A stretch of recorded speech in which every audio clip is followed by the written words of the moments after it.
आपने गुड़हल का पौधा काफी दिनों से लगाया हुआ है, लेकिन उसकी कोई ग्रोथ नहीं हो रही है, ज्यों का त्यों पौधा पड़ा हुआ है, कलियां नहीं बन रही हैं, या फिर आपका पौधा फ्लावरिंग कर रहा था, अचानक फ्लावरिंग करते करते उसमें फ्लावरिंग बंद हो गई, उसकी ग्रोथ रुक गई, पत्ते पीले पड़ने लगे या पत्ते उसके मुड़ने लगे, तो इसके पीछे कई कारण हो सकते हैं।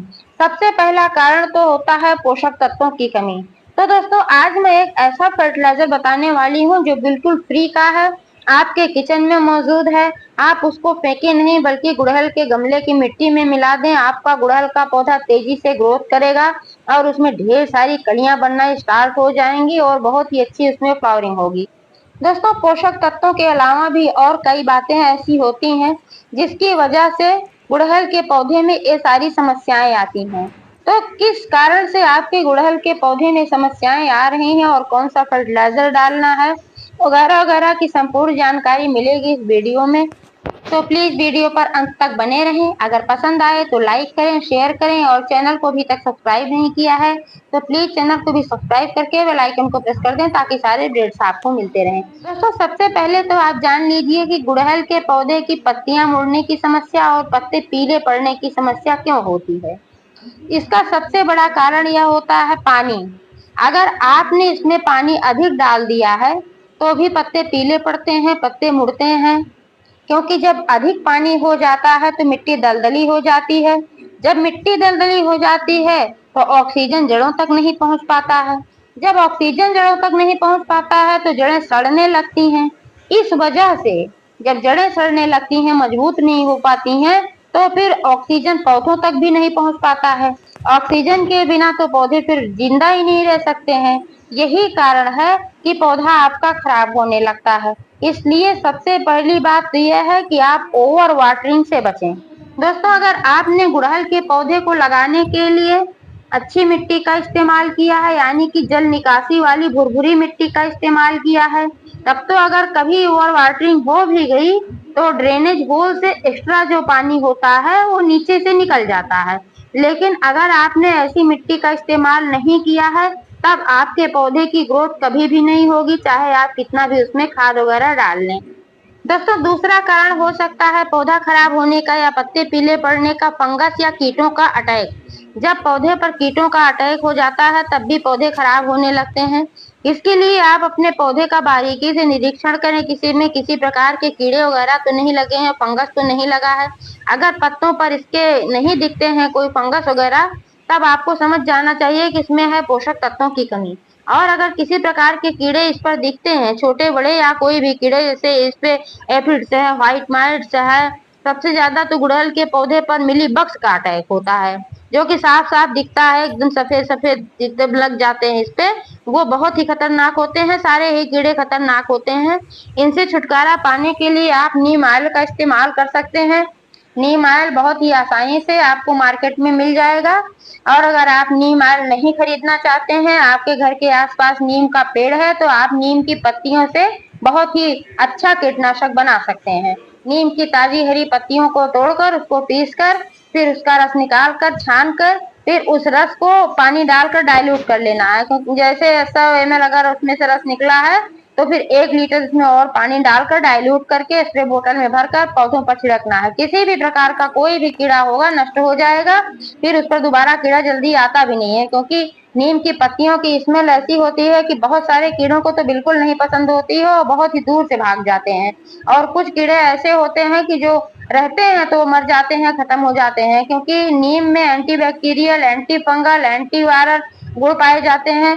इससे हमारे पौधे पर कीटों का अटैक नहीं हो पाता, होता भी है तो खत्म हो जाता है। और अगर जड़ों में फंगस लग गया है, पौधों में फंगस, पौधे की मिट्टी में फंगस लग गया है, तो उसके लिए क्या करें। उसके लिए आप नीम खली का इस्तेमाल कर सकते हैं, नीम की सूखी हुई पत्तियों का इस्तेमाल कर सकते हैं, क्योंकि इन सब में भी वही सारे गुण पाए जाते हैं जो नीम ऑयल में पाए जाते हैं, नीम की पत्तियों में पाए जाते हैं, एंटीबैक्टीरियल, एंटी फंगल। तो अगर आप नीम की खली का इस्तेमाल जड़ों में करते हैं, मिट्टी में मिलाते हैं, तो जड़ों में अगर फंगस वगैरह लगे रहेंगे, उसके कारण से अगर आपका पौधा खराब हो रहा होगा तो भी आपका पौधा सही हो जाएगा। दोस्तों, कई बार गुड़हल के ग्रोथ ना होने का एक कारण ये भी होता है कि काफी दिनों से आपने उसकी कटाई छटाई नहीं किया है। क्योंकि जो पुरानी ब्रांचेज होती हैं तो फिर उनकी ग्रोथ भी बहुत कम होती है, कम क्या ना के बराबर होती है, और उसमें फिर कलियां भी बहुत कम बनती हैं। इसलिए कटाई छटाई करना बहुत ही आवश्यक होता है। वर्ष में 1 या 2 बार गुड़हल के पौधे की हार्ड प्रूनिंग करना चाहिए। वसंत ऋतु इसके लिए सबसे अच्छा होता है। अगर आपने वसंत ऋतु में इसकी हार्ड प्रूनिंग नहीं की है तो ये बरसात का सीजन बहुत ही अच्छा होता है, क्योंकि बरसात के सीजन में भी पौधों की ग्रोथ बहुत ही अच्छी होती है। जब आप हार्ड प्रूनिंग करते हैं तो इसमें से नए नए शूट्स निकलते हैं और आपका पौधा स्वस्थ होता है, हरा भरा होता है। और वसंत ऋतु में भी पौधे की ग्रोथ बहुत अच्छी होती है, इसलिए उस सीजन में भी हार्ड प्रूनिंग की जा सकती है।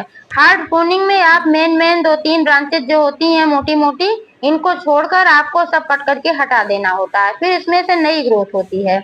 मैंने बसंत ऋतु में अपने पौधे की हार्ड प्रूनिंग की थी और आप देख पा रहे हैं कि इसमें कितनी ढेर सारी ब्रांचेज हैं। और अब मैंने 1 महीने पहले भी किया था, इसे 1 महीने में 1 बार ये सॉफ्ट प्रूनिंग करना आवश्यक होता है।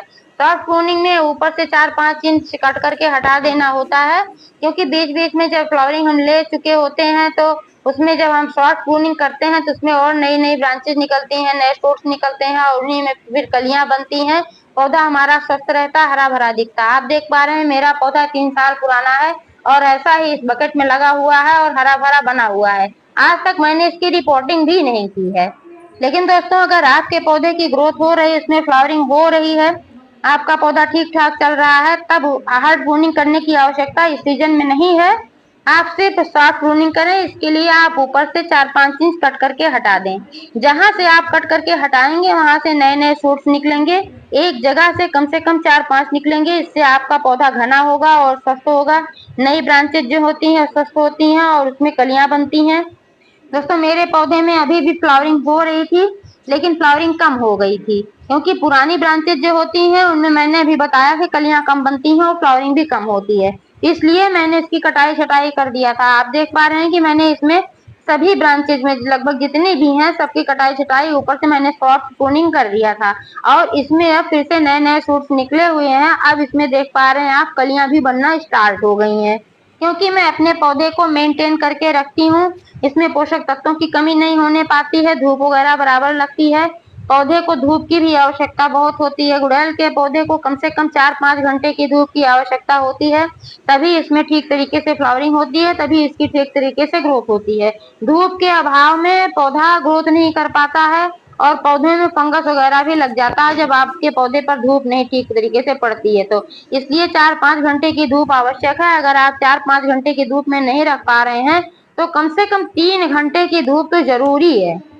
दोस्तों, गुड़हल के पौधे के विकास के लिए, हरा भरा बनाए रखने के लिए और फ्लावरिंग के लिए nitrogen, potassium, phosphorus, calcium, magnesium और सबसे ज्यादा आवश्यकता होती है इसको आयरन की, क्योंकि ये लाल फूलों वाला पौधा है और लाल फूलों वाले पौधों को आयरन की आवश्यकता बहुत ज्यादा होती है। दोस्तों, अब मैं बात कर लेती हूँ उस फर्टिलाइजर की जो आपके किचन में मौजूद है और बिल्कुल फ्री का है। दोस्तों, यह है tea bag. Green tea bag जो होता है, जो हम लोग ग्रीन टी पीते हैं, उसी का एक ग्रीन टी बैग है। इसके अंदर चाय की पत्ती भरी हुई रहती है और यही हम इस्तेमाल करेंगे। इसको वॉश करने की भी आवश्यकता नहीं होती है, क्योंकि इसमें मिठास वगैरह भी नहीं होती है। कई टाइप का आता है, एक में आता है हल्का सा जिसमें शहद होता है, लेकिन उतना पता नहीं चलता है, उतने से इसमें चींटियां वगैरह नहीं आती हैं। ये है ग्रीन टी बैग। आपने इसको बना लिया और पी लिया। इसका अर्क उतर जाता है पानी में डालने के बाद, जब हम इसको डिप करते हैं उसके बाद ऐसे बैग निकाल लिया जाता है। जब तो इस बैग में जो चाय की पत्ती मौजूद होती है, इसको हम अपने पौधे में बहुत आराम से डाल सकते हैं। इसको वॉश करने की भी आवश्यकता नहीं होती है। जो चाय की पत्ती हम चाय बनाते समय इस्तेमाल करते हैं, उसमें चीनी वगैरह डालते हैं, तो उसको कम से कम 5 से 6 बार ठीक तरीके से वॉश करना होता है, फिर सुखाना होता है, फिर डालना होता है। क्योंकि अगर हम वॉश नहीं करेंगे तो उसमें चींटियां भी आएंगी, फंगस वगैरह भी लग सकता है। लेकिन इसको वॉश करने की भी आवश्यकता नहीं है। दोस्तों, यह गुड़हल के लिए, किसी भी पौधे के लिए बहुत ही अच्छा फर्टिलाइजर है, क्योंकि चाय की पत्ती में नाइट्रोजन, पोटेशियम, फास्फोरस बहुत अच्छी मात्रा में पाया जाता है। नाइट्रोजन का तो बहुत ही अच्छा स्रोत होता है और नाइट्रोजन हमारे पौधों को हरा भरा रखने के लिए, उसके ब्रांचेज की विकास के लिए बहुत ही आवश्यक पोषक तत्व होता है। इसके अलावा दोस्तों इसमें और भी कई सूक्ष्म पोषक तत्व पाए जाते हैं। सबसे अच्छी बात तो यह है कि मिट्टी की अम्लीयता को यह बना के रखता है। इसकी वजह से गुड़हल का पौधा ठीक तरीके से चलता है, क्योंकि गुड़हल के पौधे को अम्लीय मिट्टी पसंद है, मैंने पहले भी बताया। तो इसमें अगर चाय की पत्ती का आप इस्तेमाल करेंगे तो आपके पौधे की मिट्टी हमेशा अम्लीय बनी रहेगी और इसमें नाइट्रोजन, पोटेशियम, फास्फोरस और भी तमाम पोषक तत्व जो होते हैं इसमें, उन सब की कमी भी नहीं होने पाएगी। आपका पौधा हरा भरा बना रहेगा और इसमें ढेर सारी फ्लावरिंग होगी। मैं यही सब अपने पौधे में डालती हूँ। मैं कोई भी केमिकल फर्टिलाइजर इसमें नहीं डालती हूँ। कभी मैं इसमें नींबू के छिलकों से बना हुआ फर्टिलाइजर डालती हूँ, तो कभी चाय की पत्ती से डालती हूँ, कभी इसका डालती हूँ ग्रीन टी का, कभी मैं 1 चम्मच कॉफी पाउडर का इस्तेमाल कर लेती हूँ, कभी चावल के पानी का इस्तेमाल कर लेती हूँ, क्योंकि चावल के पानी में बहुत सारे पोषक तत्व पाए जाते हैं। चावल के पानी में एक लैक्टोबैसिलस नामक जीवाणु पाया जाता है, जो हमारे पौधों की जड़ों को मजबूत बनाता है। और चावल के पानी का इस्तेमाल करके हम कीटों से भी अपने पौधों को बचा सकते हैं। इसका छिड़काव करके अपने पौधों पर ये एंटीबैक्टीरियल का भी काम करता है, बहुत ही बेहतरीन रिजल्ट देता है।